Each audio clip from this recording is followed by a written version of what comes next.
Hi friends, అందరికీ నమస్కారం.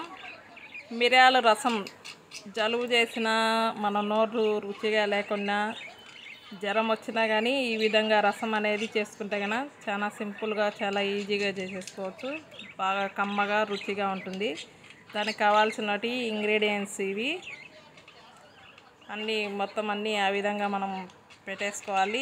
ఏమేమి వేసానో చూపిస్తా చూడండి. నేను ఒక 12 టమాటాలు తీసుకొని ఒకటి లేదా 2 పిచ్చలు చింతపండు అనేది వేసేసుకోవాలి.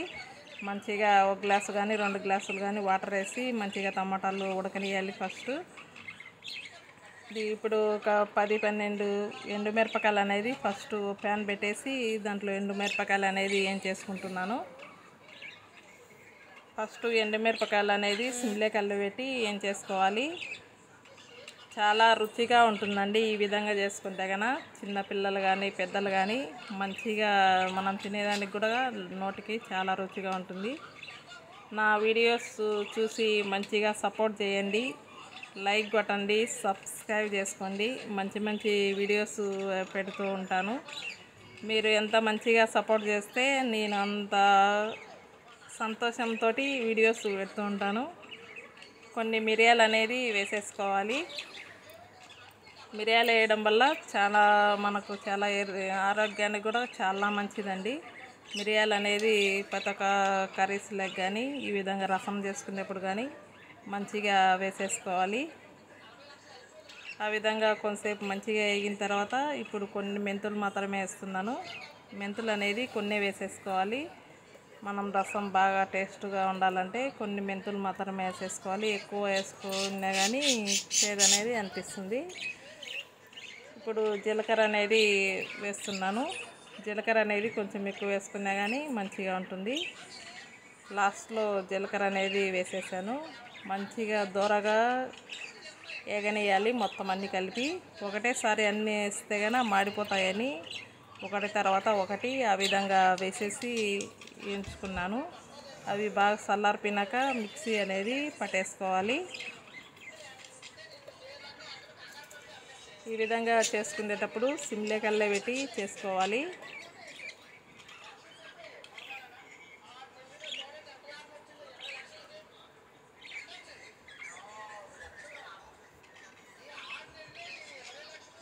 నేను కామెంట్ పెట్టమంటున్నా కానీ ఒకరు కూడా కామెంట్ పెట్టలేరు. ఏ విధంగా నా కర్రీస్ కానీ టిఫిన్స్ కానీ ఏ విధంగా నేను చేసే బిర్యానీలు కానీ ఏ విధంగా ఉన్నాయో చూసి కామెంట్ పెట్టండి. నేను ఉల్లిపాయ ఒకటి కట్ చేసి పెట్టుకున్నాను, ఎల్లిపాయ కొన్ని ఒలిచి పెట్టుకున్నాను, ఇంగువ పెట్టుకున్నాను, ఎండుమిరపకాయలు, కొత్తిమీర పెట్టేసుకున్నాను. ఇప్పుడు రసం పౌడర్ అనేది రెడీ చేసుకున్నాను. కొన్ని ఎల్లిపాయలు కూడా వేసి ఇప్పుడు టమాటాలు అనేది ఉడికిపోయాయి. ఆ టమాటాలలో వాటర్ అనేది పక్కకి గిన్నెలోకి వంచేసేయాలి. ఇప్పుడు మనం మిక్సీ జార్లో వేసుకున్న రసం పౌడర్ అనేది దాంట్లో వేసేసేయాలి. కొంచెం కల్లుపు కూడా వేసేసి పప్పు రుద్దుకుండే కట్టెతోటి ఆ విధంగా బాగా మెత్తగా నలిపేసుకోవాలి. చల్లారిపోయినా కానీ మనం చేత్తో విసుకున్నా కానీ మంచిగా రసం అనేది మంచిగా ఉంటుంది. ఇప్పుడు స్టవ్ మీద ఒక స్టీల్ గిన్నె పెట్టేసి దాంట్లో కొంచెం ఆయిల్ అనేది వేసేసాను. ఆయిల్ అనేది వేడైన తర్వాత ఆవాలు అనేది వేస్తున్నాను. ఆవాలు అనేది వేసిన తర్వాత కొంచెం జీలకర్ర కూడా వేసేస్తున్నాను. కొంచెం ఇంగువ కూడా వేసుకుంటున్నాను. ఈ విధంగా రసంలో కానీ కర్రీస్లో కానీ ఇంగువ అనేది వాడితే కనుక మన హెల్త్కి కూడా చాలా మంచిది. కోపులో అనేది వేసేసేయాలి. ఇంగువ అనేది బాగా ఏగుతుంది, టేస్ట్ కూడా మంచిగా ఉంటాయి కర్రీస్ కానీ రసం కానీ. ఒక పచ్చిమిరపకాయ కూడా కట్ చేసి వేసేసుకున్నాను. ఒక 6-7 ఎండు వెల్లిపాయ కూడా వేసేసుకొని ఒక ఉల్లిపాయ కూడా కట్ చేసి సన్నగా ఆ విధంగా వేసేసుకోవాలి. రసంలో ఉల్లిపాయ వేసుకున్నా కానీ టేస్ట్ అనేది వస్తుంది, మంచిగా కమ్మగా కూడా ఉంటుంది. ఆ విధంగా మంచిగా కోపంతా బాగా ఏగనియాలి. వేగిపోయిన తర్వాత 2 ఎండుమిరపకాయలు కూడా వేయించి ఆ విధంగా వేసేసుకోవాలి. ఎండుమిరపకాయ కూడా మంచిగా ఏగనియాలి. ఇప్పుడు మంచిగా కోపం అనేది వేగిపోతుంది. చాలా చాలా మంచిగా ఉంటుంది ఈ విధంగా చేసుకుంటే కన్నా రసం అనేది. ఇప్పుడు రసం మనం బాగా పిసికి పెట్టుకున్న రసం అనేది పోపులో అనేది వేసేసాను.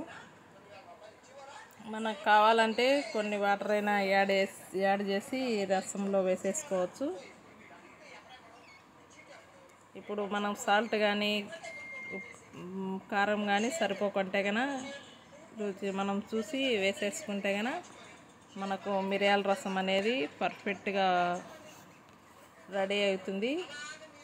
ఈ విధంగా రసం చేసుకునేటప్పుడు ఒక పొంగినాక ఉడికేటప్పుడు స్టవ్ అనేది బంద్ చేసేసుకోవాలి. ఆ విధంగా మంచిగా ఉడుకుతున్నది చూడండి. ఇప్పుడు స్టవ్ అనేది బంద్ చేసేసి నేను లాస్ట్లో కట్ చేసి పెట్టుకున్న కొత్తిమీర అనేది వేసేసుకుంటున్నాను. చాలా మంచిగా ఉంటుందండి. ఈ విధంగా చేసుకుంటే కనుక చిన్నపిల్లలు కానీ పెద్దలు కానీ మంచిగా చాలా ఇష్టపడి తింటారు.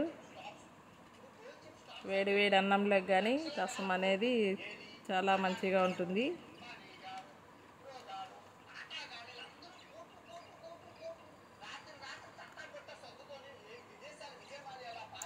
మిరియాల రసం అనేది రెడీ అయిందండి. నా వీడియో నచ్చితే కనుక లైక్ కొట్టండి, సబ్స్క్రైబ్ చేసుకోండి, బెల్ సింబల్ నొక్కండి, 10 మందికి సెండ్ చేయండి. మీరు కూడా చేసుకొని తిని ఎలా ఉందో కామెంట్ పెట్టండి. బాయ్ అండి.